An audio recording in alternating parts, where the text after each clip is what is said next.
Good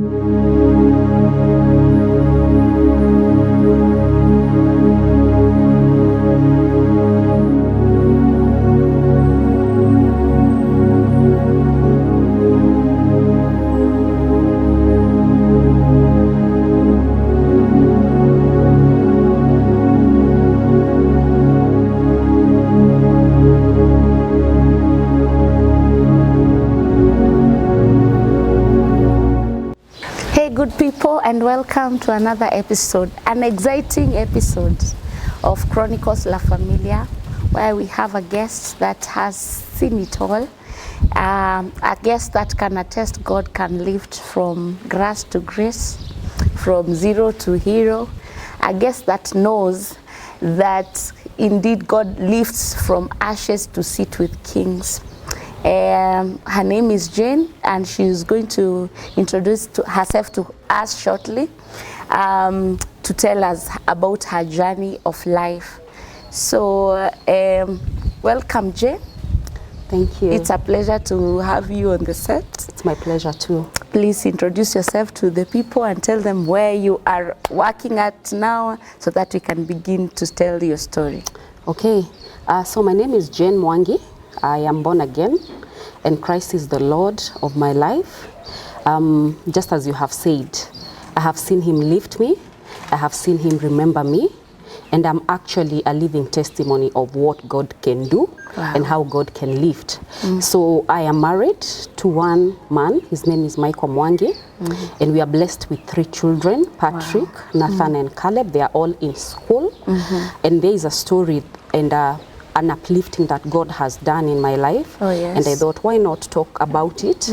Because many times people want to be associated with where they are standing at the moment, but they don't want to know people to know that they have a past. But I'm happy that I'm able to share mine with you today. Wow. Thank you for having me. Awesome, awesome. I'm looking forward to hearing your story, because I know somebody that is out there is going through issues, and they want to give up. But your story will help someone know that there is a silver lining for them. Amen. That one day they will wake up and everything will change. Amen. Because the same God who did it for you can do it for them. Amen. Because he does not show favoritism. Amen. So begin by telling us where you work right now, and then we get to know where you have come from. Okay, I work in one of the leading embassies in the country. And I have been working there for 12 years. Wow. I'm actually there because of God. Yes. It is not because of my papers or because I'm better qualified than any other person. Yes. But I'm well reminded of the scripture that says it is not by power, it is not by might.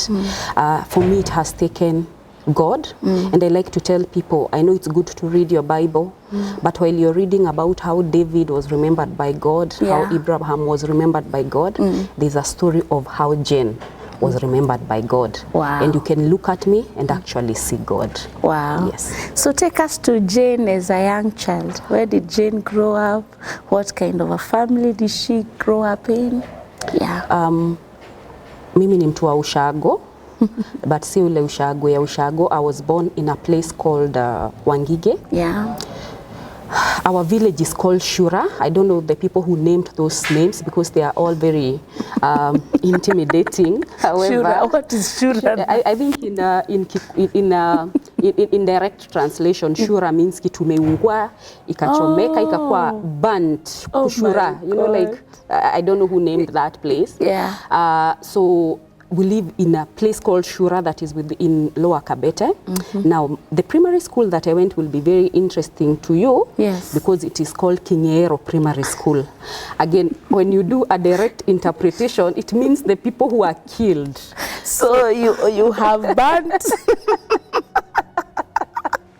And then you have been killed. We have been killed. Not just any other Kungeo is... yes. Strangling. You know, and right now I'm praying that somebody somewhere will say, no, tumechoka na utu tubajina, because you know names have power. Yeah. But I went to a school called Kingero Primary School. So to make us feel better, we used to call it King King Ero, just so that we add like there's a king, but there's actually king and that apostrophe. Yeah. So that's where I went. That's where I did my class 1 to class 8. Yes. I have been raised up by a single mother. Oh, yeah. I really honor my mom. I know she will watch this video. I'm the second born in a family of 4, yes. 2 girls, 2 boys. Wow. And the balance. Yeah, what a balance. And that's where I attended, and that's where I grew up in all my formative age. Yes. I grew up in Kingero, going to school to Kingero primary school, and then jioni tunarudi Shura. That's now where my home is. Yeah. And overall, the area that we come from is called Wangige. Okay. And I think somebody was making a joke about it the other time, that you can actually tell the name of where we live, the school, together with our MPs. Ukienda na huko kwetu, you'll find that the kuna Wamatangi, that is one of our leaders. Kuna Waishongwa, kuna kuna Wamuradha. So kuna tuka relationship between hata viongozi wana huko kwetu. This is also an amazing relationship. Yes. You live in Shura, then you school in Kingero, then the whole of your place is called Ngige. Wangige. So Wangige. Yeah. So if you are missed by the Koshura, utangeo ama kuliwe na Ngige. Oh my God, very interesting. Yeah. So you grew up. How was life growing up? You have told us your mother brought you up singly. Yes. So and that means that there is a story also there. We grew up doing all the farm work. I'm not as legal. Mimi yule dem kienyeji milki. Umedunga tu wigwe. Hii ni Yesu. Hii achana nayo, iko na story. Farming, we were never spoiled, and because we also grew in our grandmother's home, being brought up by a grandmother and a single mother at the same time. Yeah. So I had lifestyle tu kama ya any other person mwenye amegrowia ushago, kufanya kazi, kwenda kukatia ng'ombe dhara, kukamua. That is how we grew up, like tukifanya kazi kama any other person who lives there. My mother was never married, and therefore niye alikuwa anatekea care the parents. So we also grew up taking care of our shosho and our guka. And right now, in fact, I remember my guka had leprosy. And growing up, we knew how kuosha hizo vidonda and taking care of them until when both now my grandfather and my grandmother rested in peace. And now sasa tukabaki na our mom, who is also the last born in a family of 6. So basically, sisi hatujagrow tukijua the love of our father, because we didn't have one. But Mungu amekuwa tu mwaminifu. Like when I look back and when I see sometime venye watu wako na mababa wameteseka, I actually also feel, wakati mwingine we do not know how to count our blessings. That while I felt at some point, mpaka nilikuwa na fake nikiwa primo naambia watu baba yetu sijui yako wapi. Now I understand, and I appreciate that the way our mother brought us up, haku to bring up kama watu spoiled, that yata hatuwezi jifanya kitu. To me, I can do anything. I mean, I don't need to be helped to do anything because I grew doing it. So basically that is how I grew, and we were brought up na kazi za mikono, tukifunga shuleni kukuja unaanza job. So at least maybe tukiwa high school ulikuwa unaenda kupumzika kidogo juu na board. Okay. Sasa ndio nini mulikuwa na mashida kama ya kifedha ama ilikuwaje? Juu nina imagine ni mama ni peke yake, anawalea peke yake mkiwa wanne. Aya mkona kukaa na shosho wa kutekea rof. Alafu sijua unasikia hiyo shida pia ya ugonjwa. Yani hiyo mambo yote mulikuwaje economically? Now, I think we were poor, and I would want you to, try see how our house was. Nyumba yetu ilikuwa ya drums. Alafu uko ndani ceiling ilikuwa gunia. Alafu kwa katikati imekatwa na plywood. And remember my mom was not working, so alikuwa na depend on agro vitu kwa shamba, aende auze. And for some very weird reasons, which I can say zingine tu ni demonic. Alikuwa anapanda vitu aziuze tukirudi shule. For example, anapanda cabbage, anasema hizi nazipanda so that by the time watoto wangu wanarudi shule niende niuze. Anazibeba kutoka kwetu Shura to Wangige, which is about maybe 15-20 minutes. Anaenda anakuta kuna cabbage hata haezi uza. Tena anarudi nazo tunapea ng'ombe. Oh my. So a few times anatuambia I had tried but sasa kuko hivi. So what happened is when I finished class 8, I was admitted actually in Kijabe Girls. And I had really desired to go to that school. Yeah. But my mom could not have afforded to take me to that school. Because yet you had the marks, yes, I had that the you marks. needed. I even had an admission. Oh my. So you can imagine how it feels. Shule yenye ulikuwa umetamani kunini, you worked hard and somehow inakaiko shattered. So what happened is my sister alikuwa anasomea shule inaitwa Udhiru. Mimi hata sikuwa nimewahi fikiria naweza enda hiyo shule, na si ati ilikuwa mbaya, because I had dreams and I had aspirations of what I wanted to become. But sasa venye kulienda, I missed that opportunity. But my mother was able to go to the school that my elder sister Josephine was going, akajitetea, nikachukuliwa huko. So now ile siku ilifika ya kureport high school, kureport high school, yani my mom could not afford to buy me a uniform. I remember vividly. Udhiru then used to be mixed. Akituma our neighbor boy akuje na uniform ya sister yangu ni report nayo.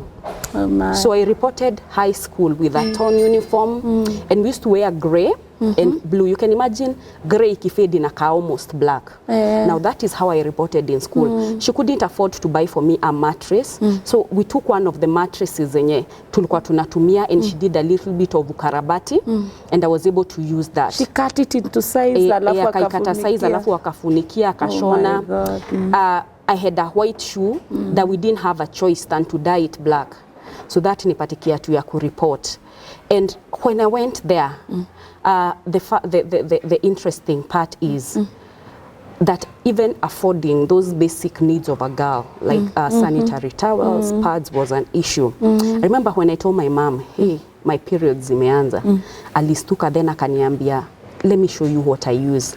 Akaingia kwa room, akanikatakatia blanketi, akaniambia, please use this, ukimaliza tu naosha, and that became the order of the day.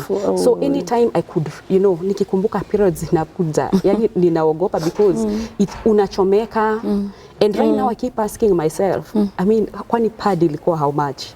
Probably then, it was, you can imagine, hata maybe ikuwa imefika 40 bob, but she couldn't actually afford to buy me and my sister and herself pads. And I came now from that, after nimeenda high school, that's when unaendanga una realize higher. You mean I am this disadvantage because usipojijua, you go to high school, watu wametoka different family backgrounds, and you all meet. Huyu mtu anakuja na shopping, amebaiwa kila kitu, wewe tu unakuja hapo na chapati zimekaushwa na avocado. Mtu mwingine amekaa na shopping kubwa, imejaza box. And then now life began to become harder.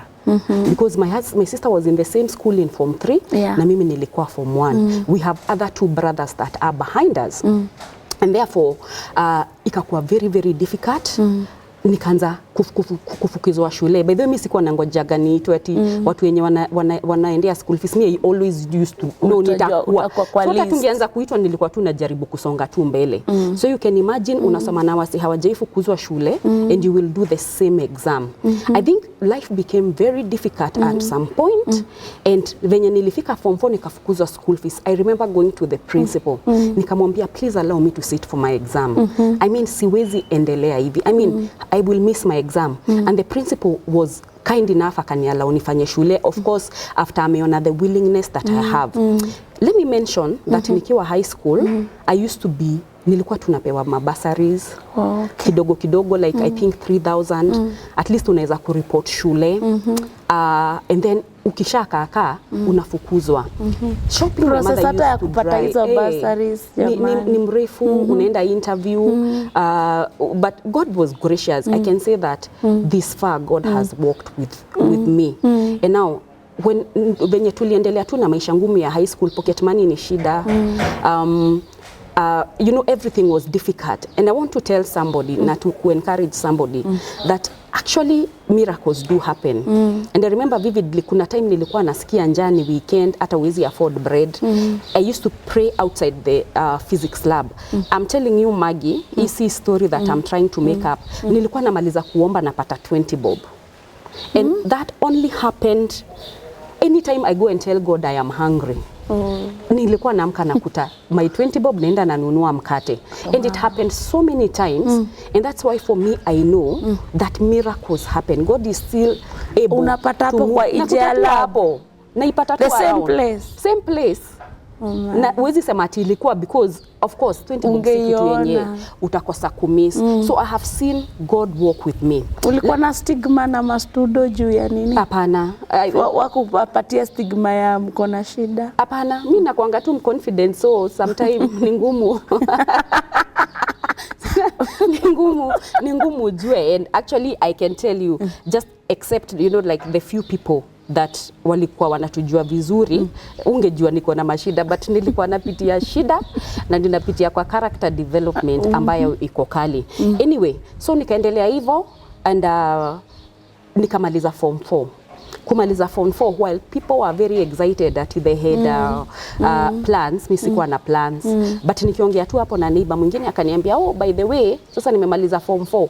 By the way, tunaweza kuapply, kuna venye unaweza, you can apply and go to the US. I actually did apply and nikapata scholarship, nikapata admission, let me not call it a scholarship. I got an admission in Miami University. And I was excited that finally mimi nimeomoka na ninaenda majuu na nimehama, nimeondokea mashida. But little did I know that it was not going to happen then. Because I looked for somebody to give me a bank statement. Even my own family, even the ones that were in a position to give it to me, walikataa kunisaidia. And therefore all my life ikakaa imekuwa shattered. I think for once niliona sasa maisha yangu na kuomoka na kwenda US imeisha. Hizi madreams zangu zote zikaishia hapo. So nikiwa high school I had explained to one of the teacher ya kwamba, you know, the kind of mashida ninaenda. As a matter of fact, I think nilimwambia nibaie pads nikifanya exam na akakuwa gracious enough. So after high school akanipigia simu, akaniambia nafungua business ya simu. Unajua when phone started kwa stall town. And therefore akaniandika job, nikaanza kufanya town. Shetani ni nani? One time I got a customer, akakuja akaniitisha simu, nikampea, siku realize, akaniachia dummy phone, akaenda na the original phone. Now come evening, I was jobless. My teacher terminated my employment with immediate effect. Nikaenda nyumbani, very discouraged, na si ati nilikuwa na pesa mingi, hata haikuwa inafika hata 2,000 na 25 per month by the way. So nikaenda, the money that I was given, I made a decision that me, I'm not gonna go sit at home and allow my situations to define me. Because already I am at a disadvantaged point because sa ile watu wengi wamemaliza high school, wako na dreams, wanaenda kufanya computers, wanaenda kufanya nini colleges. Remember me, I have to start from there because by then now my elder sister had joined a teaching college. So therefore my mom was trying to kumalizia as a drop out of school. Now after nimefutwa job, I think I was given 500. I went home and I said, mimi silali kwa nyumba. And I just want to challenge especially the young people who sit at home, una watch TV ya your mother, and you do not step out and you're waiting blessings to come. God is attracted to movement. Sometimes when you decide you're not going to do something, utakaa tu mahali pamoja, ungoje ile siku utapata kazi ya ofisi, my dear friends, you will miss it. Kazi ya kuchagua kazi. Ama unatengeneza kucha zimefika huku, and I'm not against it. But sometimes you need to fold up your sleeves and get your hands dirty. Wacha kungoja hiyo job ya ofisi by the way. Ukingoja kwa nyumba hitakuja, zikuangi kwa nyumba. So ile 500, wacha nirudi sasa kwa 500 yenye nimepewa. I told my mom, mimi nataka kuweka job pale kwa barabara. So tukajenga ka kiosk. Nikaendea soko, nyanya, kitunguu, I became a mama mboga. Nikamwaga makaa. At what age now? I was 18. Nikamwaga makaa, nikaanza kuuza hapo kwa barabara. Nikaanza kukatakatia watu sukuma. Nikaanza kuuzia watu githeri. And let me tell you, there's a relationship between your position and your testimony. Yes. Because when I was there, after nimefanya hiyo kazi, we had a neighbor who came and tulikuwa tunamuogopa because alikuwa, you know, like the people who were among quite rich. Yes. Hapo kwetu unajua si sasa ni wasee wenye like tulikuwa tuko tu tulikuwa tuko tu. So he came and asked me, "Uncle, I thought you cleared form 4. Yeah.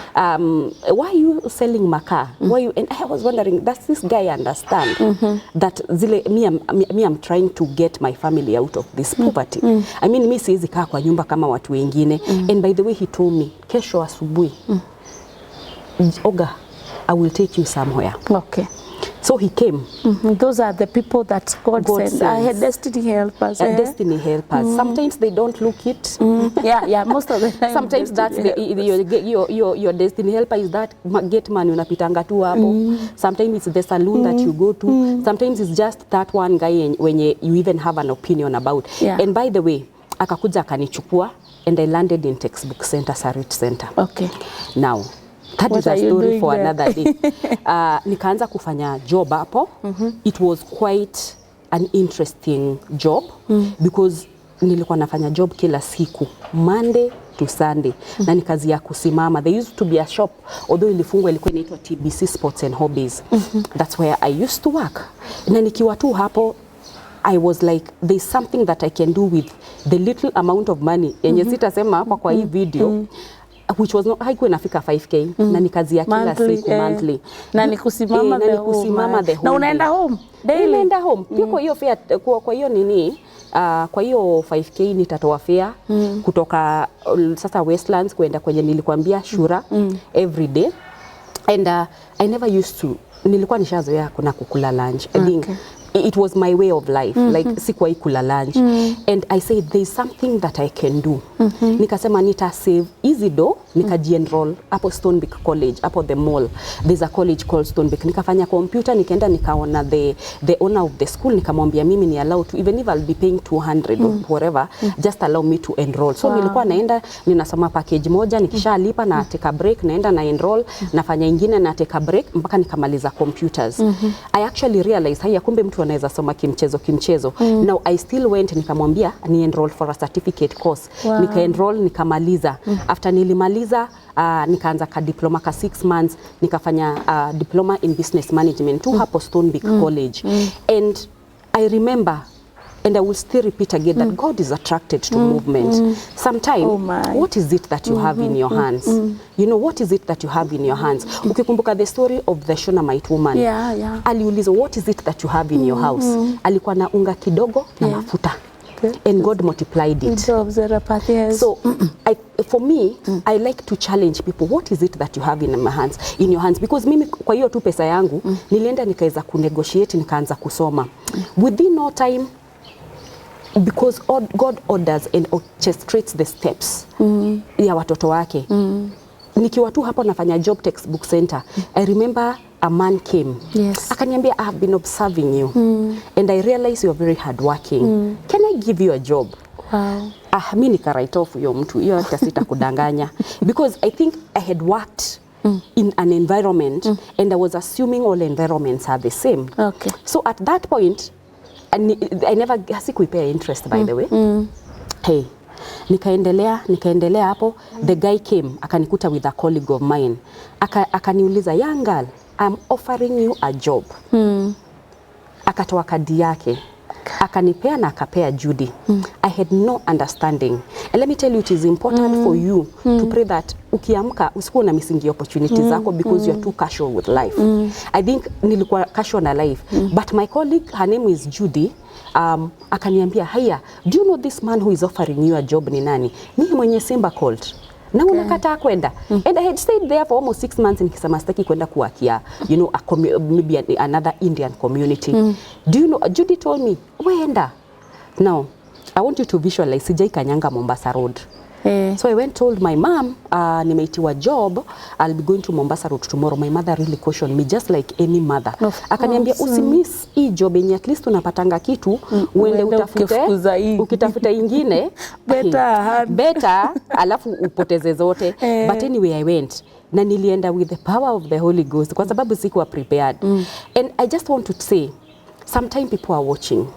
Okay. Oh, because I never knew it's watching.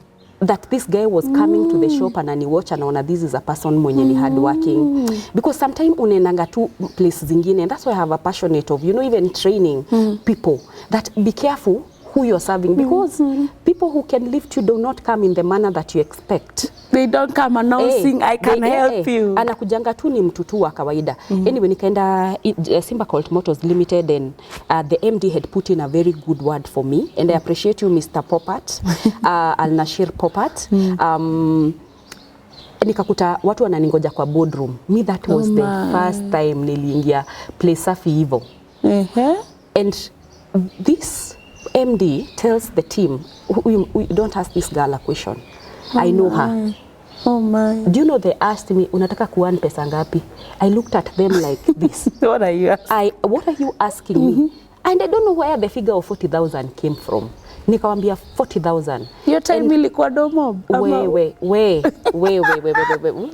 Iyo pesa ilikuwa mingi. And the MD tell the HR, give her 45. Oh my. Nikatoka hapo na appointment letter. What were you supposed to do there? You were employed as a what? I used to be in the sales department at the reception, and you know, here and there I was allowed to do sales. Now when I went home na nikaambia my mom nimepata kazi, my mom did not believe it. Nikamwambia hata niko na barua. Akaniambia bado siamini, nitaamini ile siku utalipwa pesa ya kwanza mimi nione kwa macho. Now the interesting part is that they asked me if I have a bank statement in my life. Have you ever even seen a bank? Ninaweza hata sijaingia kwa bank. Nilikuwa tu naiona hapo Sariti na shindo watu wanaingianga huko kufanya nini. Ile siku nililipwa mshahara yangu ya kwanza Magi, nilienda nikaitoa yote. Nikahesabu ikakuja 37,000, I deposited it back. Huko ndiko tumetoka na Mungu. You keep in your story. The one thing that is very evident, you keep mentioning God, and I would want to know relationship yako na God. Now, why I'm saying it is God. Can you imagine a girl from Kenyero, Shura, Wangige, akian 37,000 per month? Can you imagine mama mboga? Mwenye unakatia watu mboga ya 20 bob, makaya 50, umempea 37,000 hivi. Wewe uoni Mungu hapo? Mtu alikuwa amezoea kuhesabu mabob. Mimi nimezoea kuhesabu ma coins. Ati hiyo ni pesa yangu. I literally nilienda nikatoa, nikahesabu, nikamwambia irudi, nikaambia the teller irudishe. I'm sure they wondered who is this woman from. Okay. And I know, and I remember very well, nikiwa high school, nilikuwa naambia Mungu, allow me to be the, please God, nipe grace. I be the Moses of my family. I remember what happened is the first salary, because viti za mom zilikuwa zimevunjika, bed yake ilikuwa imevunjika. I think the first few months, nilikuwa nachukua hiyo pesa, kwanza hiyo 37 nilienda nikatoa nikamtengenezesha viti. Hizo viti zenye zilikuwa zinakaa za butterfly then. Nikamtengenezesha kiti, viti, na we proceeded like that. But it was not a straight line. Nikiwa tu hapo, there was a change of administration, and my salary was cut by half. You see the way the story of the Bible now, it's again repeating itself. A Pharaoh rose that did not know about Joseph. And the children of Israel had to enter into slavery. So this is happening to you now. Kabisa. So my salary was cut into half. Sasa, wacha nipoza hapo kwanza. After nimemaliza high school, in between being at textbook center and kukuja Simba Colt nili backslide. Kwa nini? Maisha tu iliniramba hiyo time. Nikaona acha nijaribu. Acha nijaribu hii side nyingine ya maisha. So I got into wrong relationships. Kapombe nilikunywa but si sana. Siziri kuramba hizo relationships. Zingine ni Mungu tu anaweza kukusaidia. And I realized actually when I compare when I was born again and dedicated and that period that I became nearly backslide, me I can tell you that there is no better decision than to be grounded and staying in God. Na huku nje things zitakupea temporary pleasures. After kitu kidogo hivi reality na kunini. And I want to talk to people when you know like you have fallen off. Yeah. Una fall off from the will of God. You go, you start doing, you stuff. Know, unaanza kufanya and like you're like God is yeah. Anakaa sana. Yeah, unaona ni kama you can fix. You can have you can fix your situations by your own hands. Yes. Let me tell you something. Hizo ndizo zinaitangwa mipango za kando. That if you walk with God, hata backslide, God is not mad at you. He's still willing to welcome you back and embrace you. Because hiyo tu miaka kama 3 to 4 nili backslide. Yani nakwambia ulienda dunda? Nilikuwa naenda kidogo tu but nilikunywa. And I know it reached a point, even got into wrong relationships of which it was not the will of God. I'm sure in the process you came out hurt also. You get so hurt, you actually come out of hiyo kitu kama umeumia before what you're trying to resolve. And I continued and remember I told you that my mother was single and I realized hey hata mimi ni kama hii marriage itawai work kwangu. So I also gave up on the area of possibility of nitaipata mtu aje akuamini. And you know what happened? Men and women outside here can be unforgiving. Utambua na mtu kitu. If you are not grounded in God, I am telling you those words will be speaking to you. Anytime ukijaribu kuinuka zinakugonga. So now imagine nime get into a wrong relationships and then kazi ndio hiyo imeenda nusu na bado sijaokoka. But I have a call of God over my life. Yes. Because nikiwa high school, I was even a spirit filled. I used to be in CU. Sasa nimekuja backslide. And it's not fixing anything by the way. Yeah. So nikiwa tu nikiendelea hivyo, I met my husband. Ukiwa Simba Cold. Nikiwa tu hapo tu Simba Cold. Na kama tu backslide. But because alikuwa ameokoka, na nilikuwa najua nilikuwa najaribu kukua mtu mwingine tukiwa na yeye. But I think he realized huyu msichana alikuwa na discerning spirit. Huyu msichana tu kuna vile naenda. By the way, he went and bought me a Bible and a card akaniletea. Because what happened is nilikuwa na double life.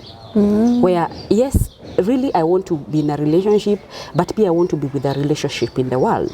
Okay. And he brought me a Bible, and I'm telling you, Maggie, that was my turning point. Nilijiuliza mtu nibaie Bible. Kuna kitu anasema.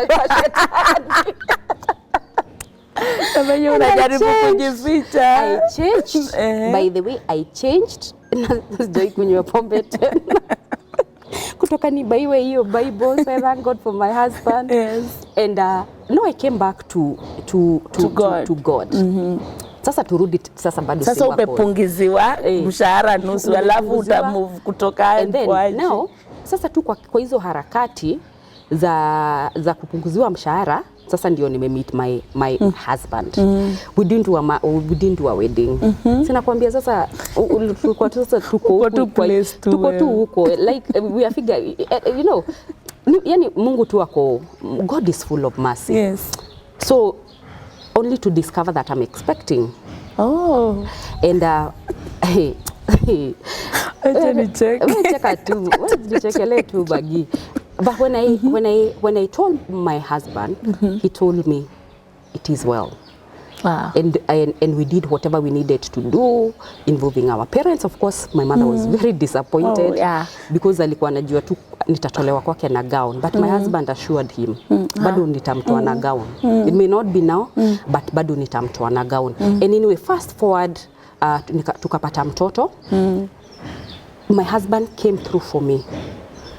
Nilikuwa nime-enroll shule. Alikuwa na work Simba Cold ama? Alikuwa na work along Mombasa Road. Okay. Alikuwa na work another organization, Job Agrochemicals. And now I had started Kim to go to Kenya Institute of Management. Na sasa venye nilikatiwa mshahara, I had to drop out of school. Okay. But he came through, by the way, for me. And he told me, kusoma naye unasoma. So he started now educating me.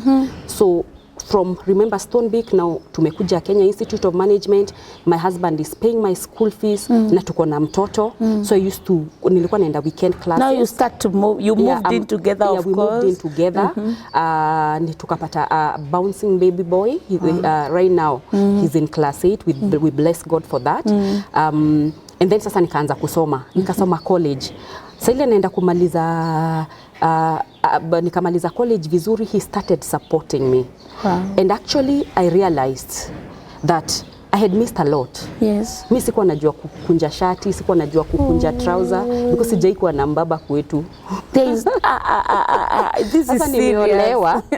Sijui hizi vitu. But he was gracious. He used to teach me and ananiambia trouser inashikangwa hapa na hapa, and we continued with our journey together. And I can, you know, now how are you a wife that time? Hujawahi ona example. Wacha nikwambie, Mungu tu alikumbuka that man. So you would say your husband is also a destiny helper, connector? He is a destiny helper.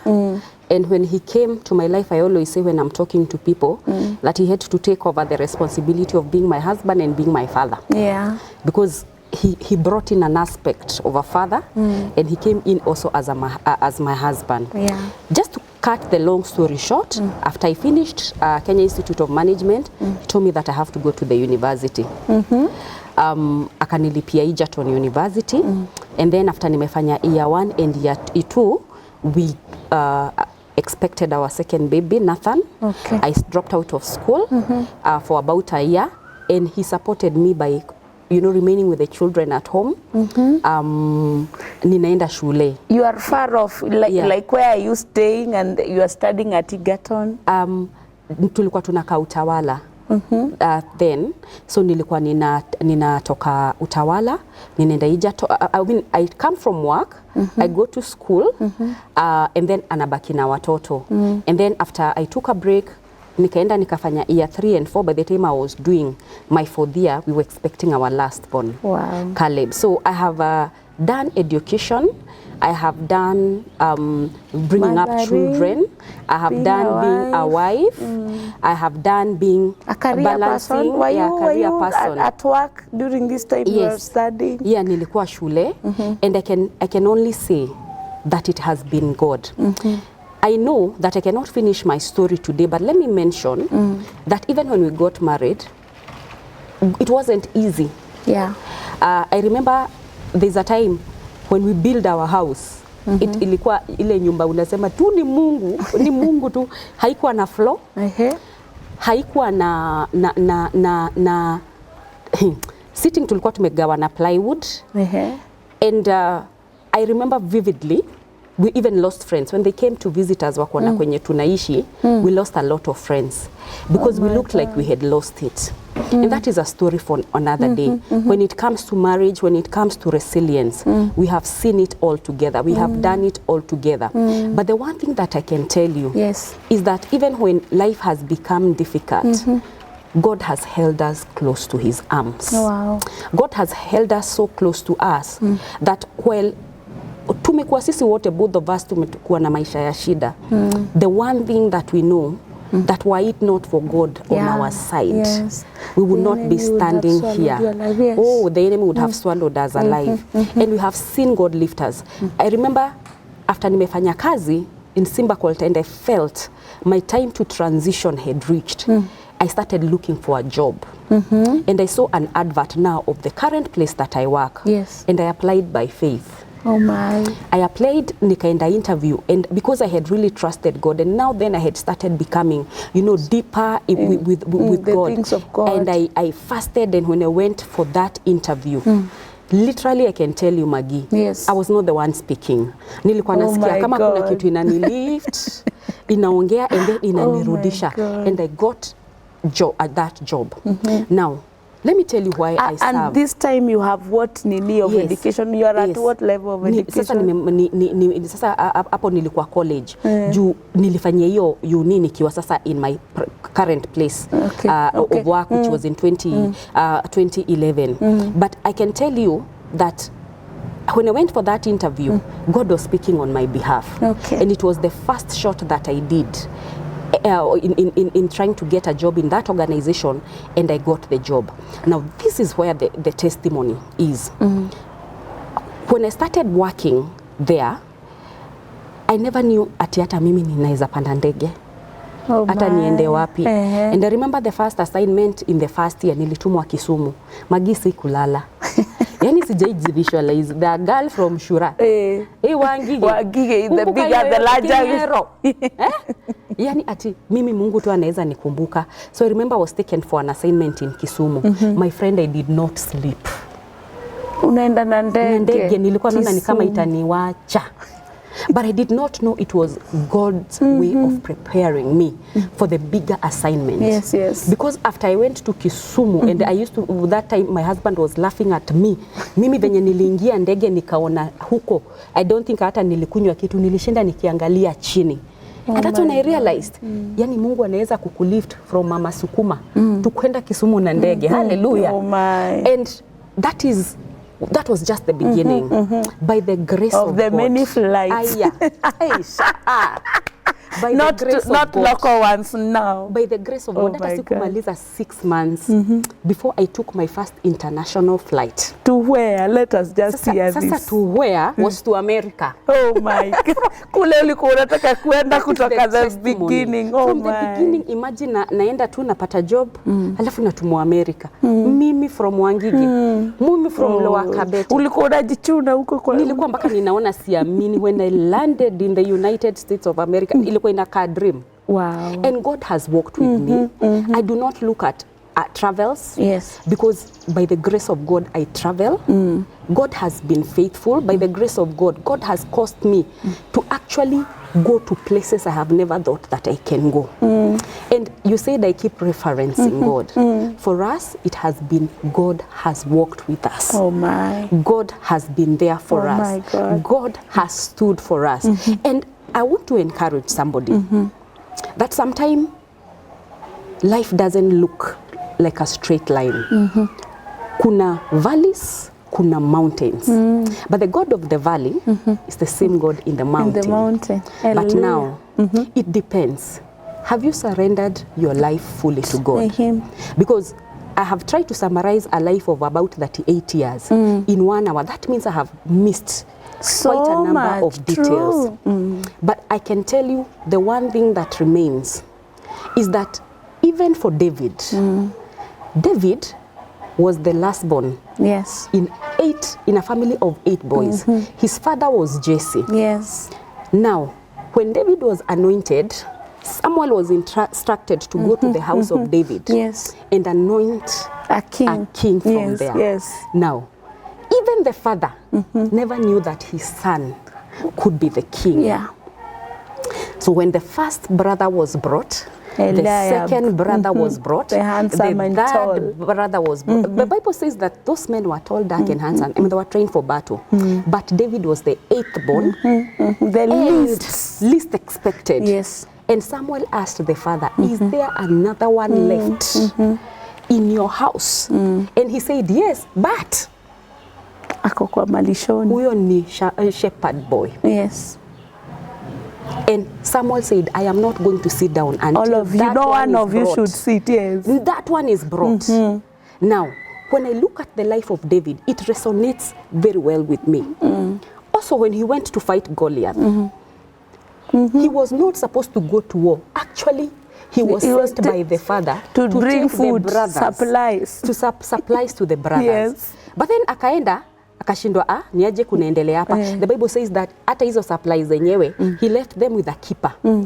Venye alienda, when people were seeing the size of Goliath, he was seeing the size of God.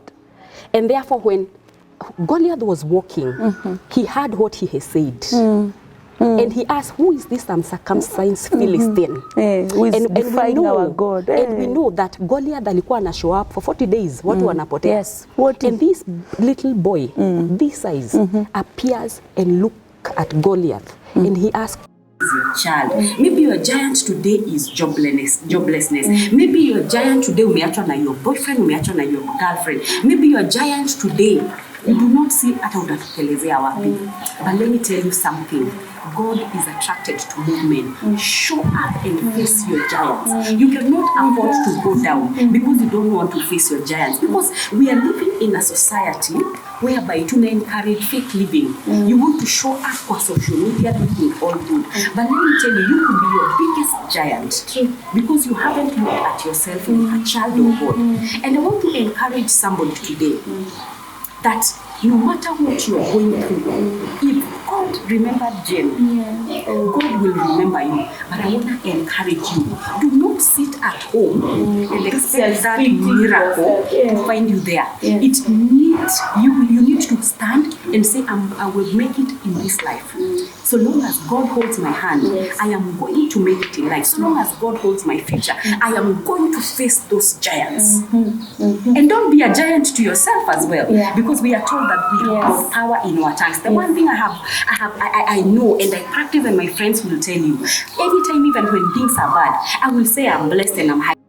The biggest disservice you can do to yourself is to allow yourself to be depressed, is to look at yourself and allow your current situations to define you. You're not defined by the economy. You're not defined by your boyfriend. You're not defined because of your lack. You're not defined because of your barrenness. God has already defined you. Or background, or Kingero, by allowed the Kingero spirit to restrict me. But allow God to redefine you. And the only way that God can redefine you is when you submit to His will. When you give your life to Jesus.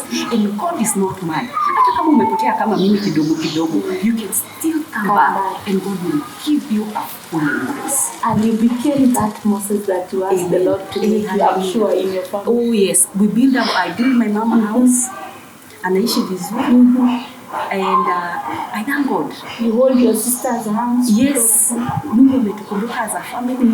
Mungu amenikumbuka as a person. And when I stand, I know that I'm a living testimony that actually Mungu huwa na fulfill the desires of His life. Bado naendelea kukua Moses in the family. But so far so good.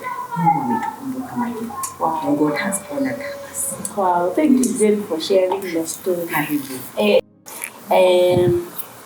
We are grateful that you have been supporting us. Please do not stop. Share with your friends what we do here. It's all about impact in the area of family. May the Lord bless you as you share, subscribe, and even comment on Chronicles la Familia only on Maggie B. Kangai YouTube channel. God bless you.